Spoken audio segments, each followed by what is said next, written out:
সম্মানিত দর্শক আসসালামু আলাইকুম, কেমন আছেন সবাই? আশা করি মহান আল্লাহ তাআলার অশেষ রহমতে ভালো আছেন। আলহামদুলিল্লাহ আমিও ভালো আছি। তো চলে আসলাম আবারও একটি সুন্দর শর্ট হাতার ডিজাইন নিয়ে। আশা করি আপনারা পুরো ভিডিওটা দেখলে অতি সহজে আপনারাও এটি তৈরি করতে পারবেন। তো এখানে আমি কাপড় নিয়েছি, লম্বাটি নিয়েছি 8 ইঞ্চি, আর 3.5 ইঞ্চিতে আমি একটি মার্জিন টেনে নিলাম। এখন আবারও 2 ইঞ্চিতে একটি মার্জিন টেনে নিয়েছি। এখন সমান মাঝখানে কেটে নিব। এরপর আমি এটা সেলাই দিব। আর যে মাঝখানে যে 2 ইঞ্চি নিয়েছি এই জায়গাটা সেলাই করব না, এটা ফাঁকা থাকবে। একটু খেয়াল করে আপনারা দেখুন, তাহলেই কিন্তু অতি সহজে আপনারা বুঝতে পারবেন। আমি কিন্তু এখানে সেলাইটি না দিয়ে এরপর বাকিটুকু সেলাই করলাম। এই যে এখানে ফাঁকাটুকু আশা করি আপনারা খেয়াল করলে বুঝতে পারবেন। আর উল্টা পাশে আমি কাপড়টা উল্টা পাশ করে নিয়ে এভাবে হাত দিয়ে আর কি একটি মার্জিন টেনে নিয়েছি নখ দিয়ে, মানে কাপড়টিকে বসিয়ে নিয়েছি। এখন একটি সেলাই দিয়ে দিলাম দোনো সাইডে। তো এই যে ফাঁকাটা, এখন আমি যেই পাশটাতে 3.5 ইঞ্চি মানে চওড়া বেশি সেই পাশ থেকে সেলাইটি দিচ্ছি। এটা হয়েছে হাতের যে নিচের পাড় থাকবে সেটা। তো আমি এটা 8 ইঞ্চি কিন্তু চওড়াটা নিয়েছি। আর বডি অনুযায়ী আপনারা যতটুকু জামার বডি আসবে সেই আন্দাজে আপনারা এইভাবে লম্বার মাপটি নেবেন। তো আবারও এইভাবে সমান করে ভাঁজ করে ধরলাম। এখন এই যে এইখান থেকে আমি 2.5 ইঞ্চিতে একটি মার্জিন টেনে নিচ্ছি। আর এইখান থেকে এই রাউন্ডটি এইভাবে করে মিলিয়ে নিতে হবে। ব্যাস, একদমই সহজ এই হাতার কাটিংটি এবং সেলাই। তো দেখুন আমি কেটে নিচ্ছি।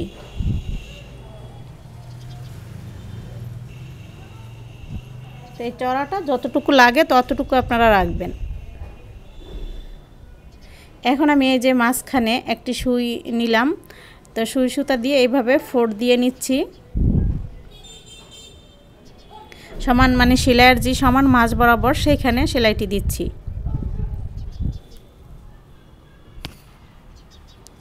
যতটুকুতে সেলাই আছে ততটুকুতে সেলাই দিয়েছি। এখন আমি এইভাবে সুতাটি টেনে ধরব। দেখুন এই যে এইভাবে টেনে ধরার পর কত সুন্দর একটি ডিজাইন হয়ে গেল। তো এখানে আমি আর একটু বেশি করে সেলাই দিয়ে দিব যাতে এটা না ছোটে, এটা তো সেলাইয়ের উপরেই থাকবে।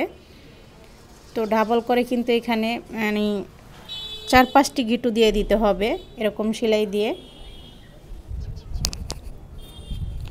যারা ভিডিওটাতে ক্লিক করেছেন প্লিজ পুরো ভিডিওটা আপনারা দেখবেন। এটা কিন্তু একদমই সহজ, একটু খেয়াল করে দেখলে আপনারা অতি সহজে বানাতে পারবেন। দেখুন আমি ভালো মতো গিটু দিয়ে দিয়েছি। এখন আমি সুতাটা কেটে নিব আর একটু গিটু শেষ করে।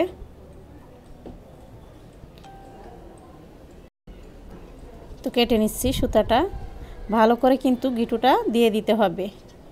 এখন আমি একটি ডুরি সেলাই করে নিয়েছি এরকমভাবে গোল করে। এখন আমি এটা এখানে সুন্দর করে পেঁচিয়ে দিব। এই যে এরকমভাবে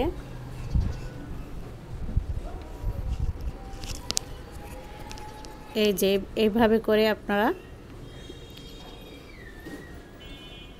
ফিতাটিকে পেঁচিয়ে নেবেন।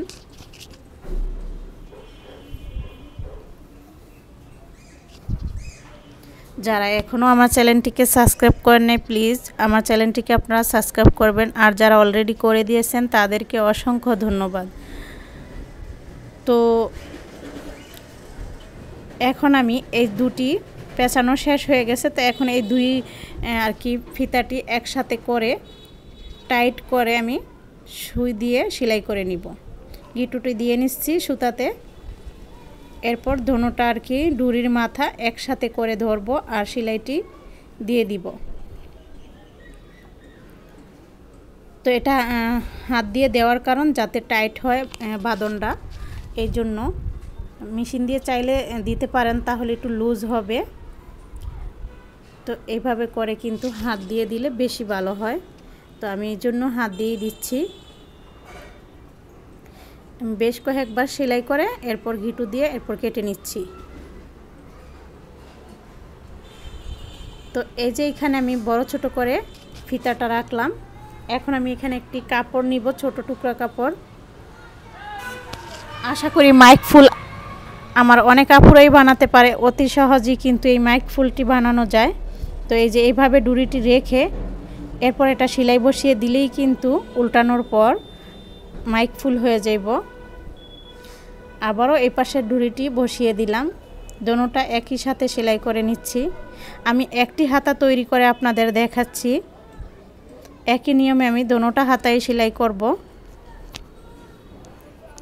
তো দেখুন এই যে মাইক ফুলটি কিন্তু আমি এই যে বাঁকা যে কাপড় আছে সেটি কেটে সমান করে নিলাম। এইভাবেও রেখে দিতে পারেন, আবার চাইলে এখানে ছোট করে কাট বসিয়ে দিতে পারেন।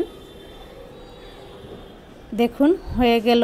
এখন আমি এখানে একটি গুতাম পেঁচিয়ে নিয়েছি, আর এইভাবে একটি গুতাম সেলাই করে বসিয়ে দিবেন আপনারা সুই সুতা দিয়ে, দেখতে ভালো লাগবে। দেখুন কীরকমটা হয়েছে, আশা করি আপনাদের কাছে ভালো লাগছে। কেমন লাগলো কমেন্টের মাধ্যমে অবশ্যই জানাবেন। তো সবাই ভালো থাকবেন, আল্লাহ হাফেজ।